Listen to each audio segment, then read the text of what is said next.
So how does that applies to what you do like in running your business? Because I know that for some traveling outside of your own country will help you to see how to run a business differently, and also especially like how you work with say like a coworker or a or a fellow entrepreneur per se.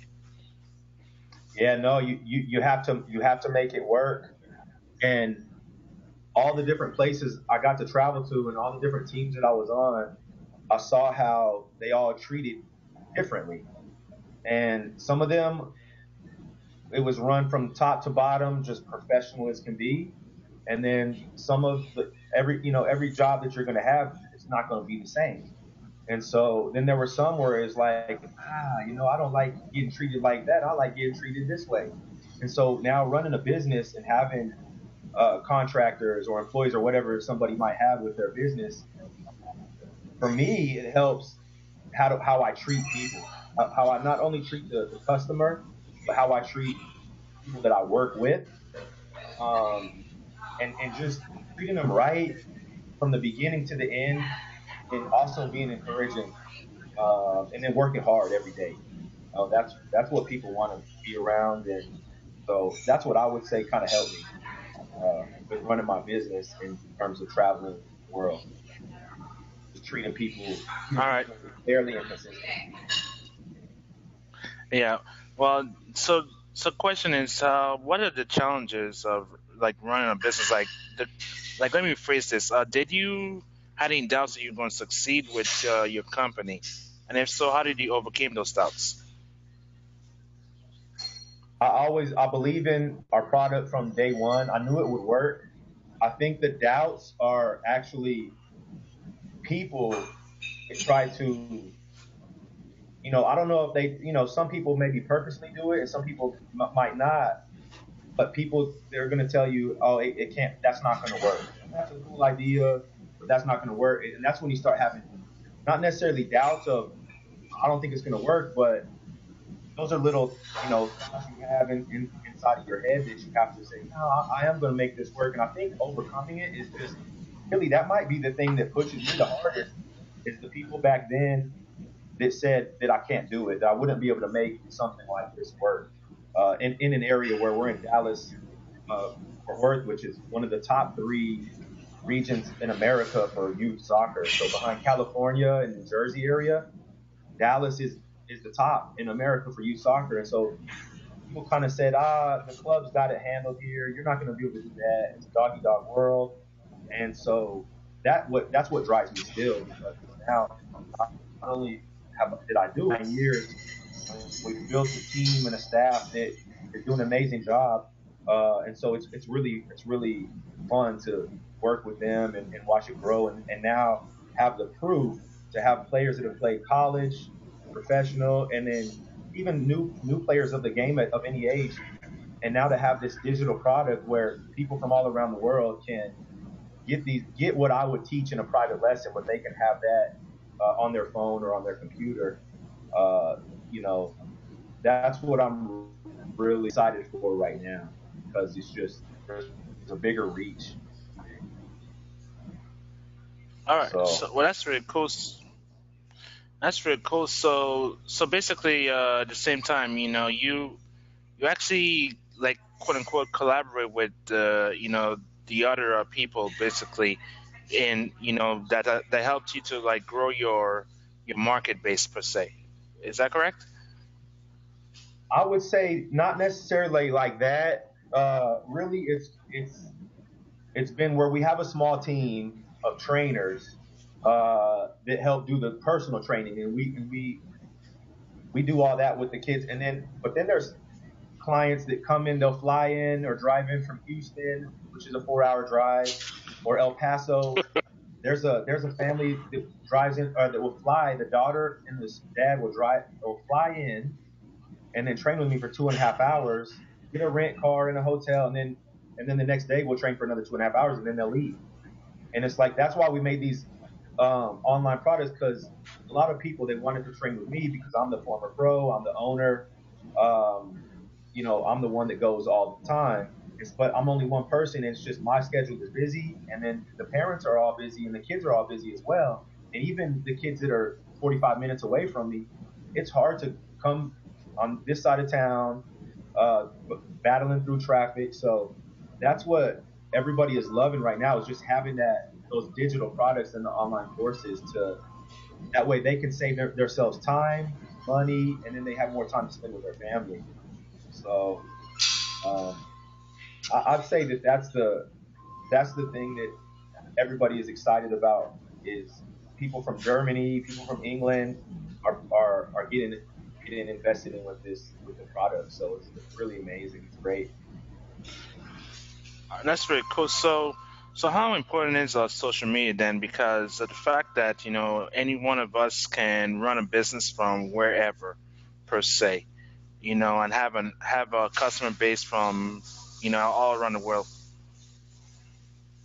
Social media is what we're battling right now, because even though we hit a lot of good sales, our social media has not always been big. You know, so I think when somebody doesn't know who you are, if you're a small company and you got people coming in and they know you, then you can have small social media. But if you're a company that needs to reach out and can reach out worldwide or even nationwide, and then you have soft social media presence, it's going to hurt you, because now a lot of people are going to view you. Oh, do they have 10,000 followers or 10,000 likes? Where some of the best companies are small and their social media is weak, but they're one of the best companies in what they do. And then you got other companies, that you've seen from whatever it is, that have great social media presence, but are they getting the sales? And the answer is a lot of them are not getting the sales, but they have paid likes or paid followers. And so I would say social media is very big, but not if you got fake followers, or followers who are not engaged. You Mm, have to have the engagement, right? So yeah. what would you say? I agree with that statement there, what you just said, because it doesn't matter on how many followers you have. You have to really have the right audience, really, that can allow you to, to basically, grow your business at the same time. Because I really am against people who buy followers and likes just to look good, because Yeah, it does, it makes you look bad. And I think that's really what many, unfortunately, that's what many are teaching. Like, I don't know if it's true about many, but that's what some probably are teaching, like how to get likes and followers, and they're not teaching about the engagement part. Because you have to build that audience slowly, and basically build that trust with them in order right. to do business. That's right. Yeah. And so a lot of these people, they're going to see, at the end of the day, you want to stay in business and you want to grow. And just because you have a big social media and you spend a lot of time on that, well, if it's not getting sales and it's not helping you, then you're wasting your time. But at the same time, it is important. And I think that being engaged with your clientele and your email list or your audience, that is the most important thing, because then they stick with you. They become your little army, right? Your little circle, and then they're helping spread the word. And then that's how your social media grows and you become popular. And so it's all about the longevity and the process, right? Yeah, definitely. So of course now, you know, what are the challenges of running a business?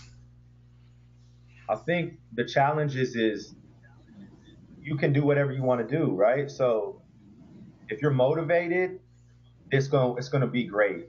Um, if you're content, then you're gonna kind of stay stuck. But you can be content and be making a great living and not want to grow.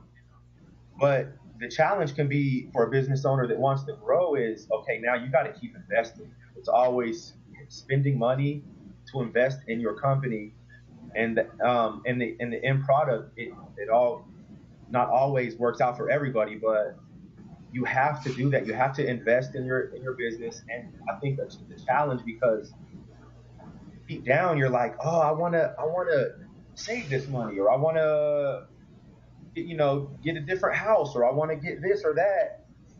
When you could do that, but your business won't grow. And you could be living a nice lifestyle, but I think for me and for most people, we wanna grow. And so I think that is probably the not a challenge, but I say it's a frustration. But at the same time, hey, it works, and so you got to do it.